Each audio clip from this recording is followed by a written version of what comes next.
Hello friends, good evening. Welcome to GK और जो बड्डा। फ्रेंड्स देखिएगा, जो आज की हमारी वीडियो है वह राष्ट्रीय शिक्षा नीति जो एनईपी आप कह सकते हो उससे संबंधित है। इसमें क्या कुछ बदलाव हुए हैं आज उन सभी को हम बिल्कुल डीपली से जानेंगे कि कब क्या हुआ है और कैसे। देखिएगा देखिएगा फ्रेंड्स, भारतीय संविधान में ना चौथे भाग में क्या दिया हुआ है कि जो नीति निर्देशक तत्व हैं आयरलैंड से लिए गए हैं, उसमें कहा गया है कि सभी बच्चों को अनिवार्य शिक्षा का अधिकार है, उसकी व्यवस्था की जाएगी। समय समय पर बदलाव आए हैं, कुछ आयोग बने हैं, उन्होंने अपने आधार पे इस पे कार्य किया है। जैसे 52 में बना है लक्ष्मण स्वामी मुदलियार आयोग, ठीक है। 64 में ये बना गया है दौलत सिंह कोठारी की। ये वही समय समय पे अलग अलग कुछ आयोग बने हैं। जो फिलहाल वर्तमान में हमारा चला आ रहा था, ये कब था? 1986 में जो बना था, क्या था ये? एनईपी, राष्ट्रीय शिक्षा नीति, ठीक है। जो कि तब से लेके अब तक चली आ रही थी, जिसे कि 34 वर्ष हो चुके हैं भाई अब तक, ठीक है। और अब बदलाव आया है जो कि 2020 में इसको भाई कुछ बदलाव आए हैं। देखिएगा, फिर पहले क्या था?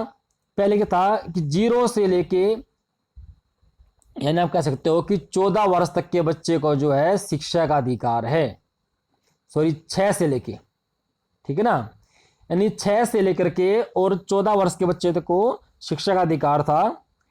वही 10+2 लेवल की शिक्षा हमारे पास से उपलब्ध थी, ठीक है। ये बोर्ड के एग्जाम थे 10th में, अब 10th में बोर्ड नहीं रहा है किसी भी इसमें। और इसमें और भी कुछ बदलाव हैं, उनको जांचेंगे, आइएगा भाई। राष्ट्रीय शिक्षा नीति क्या है? SSRA, state school regulatory authority, ये विभाग बनेंगे जो कि स्कूलों से जोड़े जाएंगे।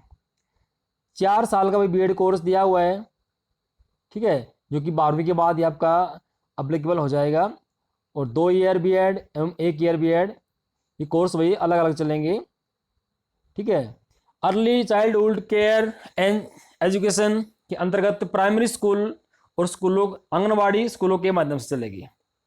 जो पहले की एजुकेशन है ना, स्टार्टिंग है बच्चे की, कहाँ से होगी? आंगनबाड़ी से होगी या कुछ प्री प्राइमरी स्कूलों के माध्यम से हो सकती है। टेट लागू किया जाएगा अप टू सेकेंडरी लेवल तक का। और जो टीचरों की ड्यूटी, इस पे क्या बोला गया है? गैर शैक्षणिक कार्यों से हटाया जाएगी, अर्थात केवल जो चुनाव में ड्यूटी लगेगी या बीएलओ आदि कार्य में ड्यूटी लगाई जाएगी। तो स्कूलों में एक कमेटी बनाई जाएगी भाई, हर स्कूल में, ठीक है। उस शिक्षक की नियुक्ति है, उसमें जो टेस्ट है, इंटरव्यू है आदि शामिल किए जाएंगे। नेक्स्ट भाई, ग्रामीण इलाकों में स्टाफ क्वार्टर बनाए जाएंगे, जैसे केवीएस में होता है सेम ऐसे ही। आरटीई को, राइट टू एजुकेशन जो दिया हुआ है, जो पहले 6 से 14 वर्ष तक का था, वह भैया 12वीं कक्षा तक का या 18 वर्ष तक की आयु तक माना जाएगा। मिड डे मील के साथ हेल्दी ब्रेकफास्ट भी स्कूल में दिया जाएगा। 3 लैंग्वेज बेस्ड शिक्षा होगी, ठीक है भाई, अर्थात आप 3 लैंग्वेज भी आप चुन सकते हो। फॉरेन लैंग्वेज कोर्स में भी स्कूलों में शुरू होंगे, अर्थात वही जो विदेशी लैंग्वेज हैं उनको भी स्कूलों में लाया जाएगा। विज्ञान और गणित को बढ़ावा दिया जाएगा, मैथ साइंस से वही अनिवार्य होंगे सीनियर सेकेंडरी स्कूल में, ठीक है ना। स्थानीय भाषा भी शिक्षा का माध्यम होगी भाई। एनसीईआरटी पूरे देश में नोडल एजेंसी होगी भाई। बहुत ही महत्वपूर्ण बात है ये। क्या है? जो एनसीईआरटी ना सारे कार्य वो संभालेगी, अर्थात जो भी सिलेबस होगा एनसीईआरटी का होगा। कोई भी प्राइवेट पब्लिशर अपनी बुक्स को पे पब्लिश नहीं कर पाएगा, ठीक है। स्कूलों में राजनीति के सरकार का हस्तक्षेप नहीं रहेगा। वे कुछ और पॉइंट्स देखिएगा, इसमें गौर करते हैं भाई। जो शिक्षा के क्षेत्र में बदलाव क्या आएंगे, पहले आपको बताया मैंने आपको कि भाई जो एनईपी है वह 1986 से शुरू होकर आ रही है, 1986 से चली आ रही है। ठीक है। और जो कि MHRD मंत्रालय था, एक क्या था, MHRD क्या होता है भैया, ministry of human resource development. इसको भैया बदला जाएगा, इसे अब क्या बोला जाएगा, शिक्षा मंत्रालय। ठीक है। वो ये जो शिक्षा नीति है ना, ये लगा लो आपकी 2021 से 22 में जो सेशन होगा ना भाई, जो नेक्स्ट सेशन आएगा भाई, इसमें लागू की जाएगी। यानी 20 से 21 में ये सेशन में लागू नहीं की जाएगी भाई, ये बात गौर करने के लिए है। नेक्स्ट पॉइंट भाई इसमें आता है, जो टीचर और स्टूडेंट रेशो होगा ना, वह 1/30 का रहेगा। इससे भी कम हो सकता है, इससे ज़्यादा नहीं हो पाएगा। यानी एक टीचर होगा और 9/30 स्टूडेंट शामिल होंगे। नेक्स्ट भाई इसमें दिया हुआ है कि भाई बताया आपको क्या 34 वर्ष बाद ये जो बनने जा रही है। ठीक है ना। और इसमें भाई डिफरेंस क्या है, अब देखिएगा भाई 10+2 को जो हटा दिया गया है, अब इसमें 5+3+3+4 के रूप में अपनाया गया है। भाई ये बात समझने के लिए है, मेन पॉइंट भाई इसका यही है, बस ये समझ के चलो। देखो भाई 5 का अर्थ क्या है कि पहले 5 साल ना बच्चा क्या करेगा, नर्सरी, LKG, UKG, अर्थात 3 इसमें भाई रहेगा। ठीक है। और उसके बाद क्या भाई, पहली एवं दूसरी क्लास, 5 साल तो बच्चे के निकल जाएंगे भाई। एक बात और इसमें गौर करने की है कि 3 साल के बच्चे का एडमिशन किया जाएगा। 3 से 18 साल तक की हमारी जो ये पॉलिसी चलेगी, जो एजुकेशन पॉलिसी है, नीति चलेगी।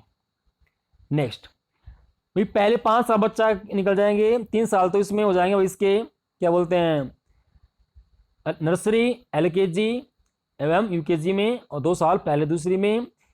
अब आती बारी हुई 3 साल होगी, पहले 3 साल होगी।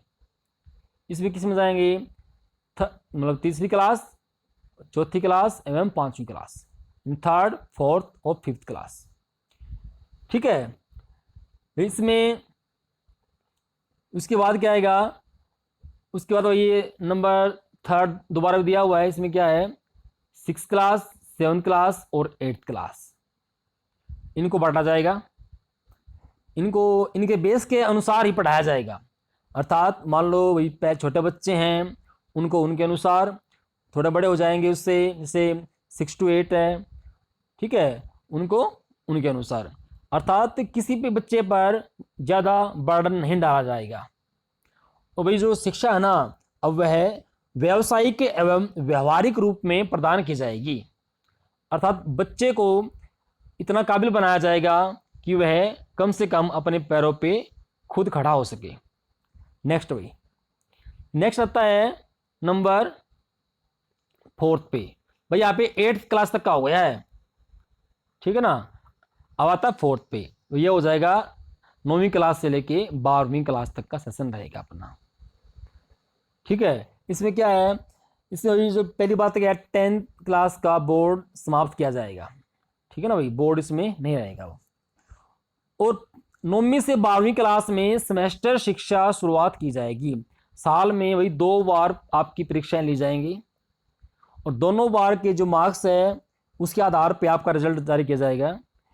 एवं आपको लगभग लगा लो कि 360 डिग्री के आधार पे आपका रिजल्ट आएगा। अर्थात ये है भाई, आपके प्रत्येक एंगल को जांचेंगे, आपकी अटेंडेंस, आपकी एक्स्ट्रा एक्टिविटी, ठीक है ना, आपकी internal activity, outer activity, exam, जो कुछ होते हैं ना भाई, बहुत सी इसमें एक्टिविटीज होती हैं, तो उनके आधार पे आपको परखा जाएगा।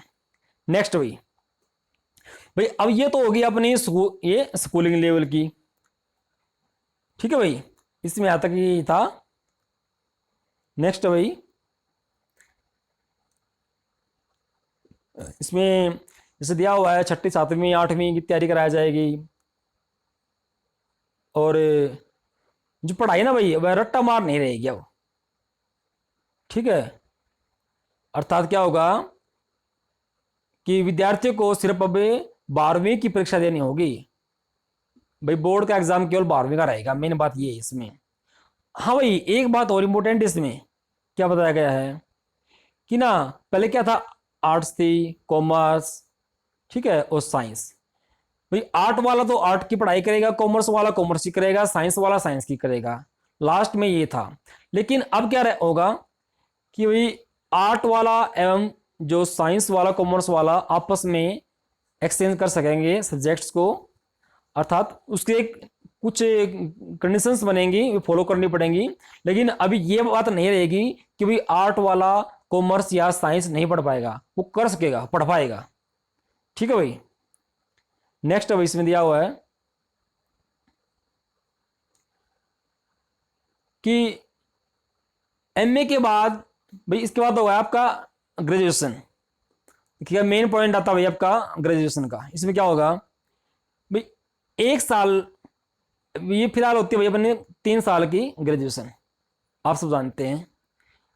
3 साल पूरा करने के बाद ही किसी को डिग्री मिलती है। लेकिन अब क्या होगा, अगर आपने 1 साल तक पढ़ाई की है कॉलेज में, 1 साल आपने पास आउट हो, किसी कारणवश आपको छोड़ना पड़ गया, तो आपको 1 साल का सर्टिफिकेट प्रदान किया जाएगा भाई।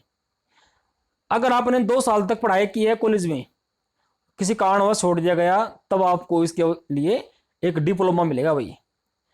एवं आपको 3 साल तक के लगातार पढ़ाई की है, उसके बाद ही आपको क्या मिलेगी भाई, डिग्री प्रदान की जाएगी।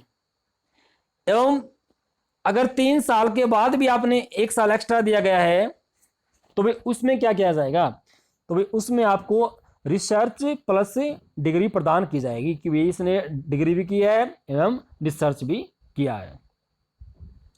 ठीक है भाई, तो सिंपल है, इसमें कुछ मुश्किल नहीं है। ओके भाई, तो ये थी आज की हमारी वीडियो जो कि राष्ट्रीय जो शिक्षा से संबंधित थी। आपको वीडियो कैसी लगी प्लीज़ हमें कमेंट करें, वीडियो को लाइक करें, चैनल को सब्सक्राइब करें। Thank you friends.